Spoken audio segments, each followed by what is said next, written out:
وكده. في عندنا في البلد في جرجة كنيسة اسمها كنيسة ايه الملاك ميخائيل. وكنت يعني كنا البيت قريب من كنيسة الملاك ده. الأول كنا عند كنيسة العذراء، وبعدين المهم عزلنا ورحنا عند كنيسة الملاك. فكان فيها واحد كبير كده، وكان رجل وقور ونزيه وضميره حلو، يعني كل حاجة حلوة فيه. ده فراش مخلي الكنيسة صدقوني زي الفل، وما عندوش شغلانة غير الكنيسة، يزوق فيها وينظف فيها، وراجل طيب قوي وايه، وعنده عزة نفس. فراش بس عنده ايه عزة نفس. وكان اسمه دانيال. كنت انا احب دانيال ده قوي. فايه بقى، ففي يوم مراته بتقول له يا دانيال، ده انا ما عنديش عيش ولا عنديش دقيق. قال لها وانا ما عنديش فلوس. طيب انا رايح الكنيسة وربنا ايه يفرجها.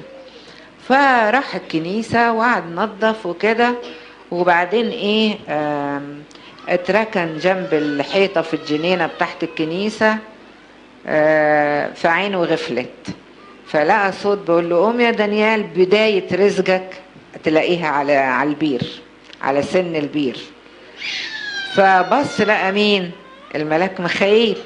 احنا بنحكي المعجزة دي عشان النهاردة عيد الملاك ميخائيل. المهم ايه، فراح لقى يقولوا معايا بق الكنيسة كده، ولا يسموها ايه بونا الفوق الكنيسة؟ البادية. لا بادية الكنيسة، البير.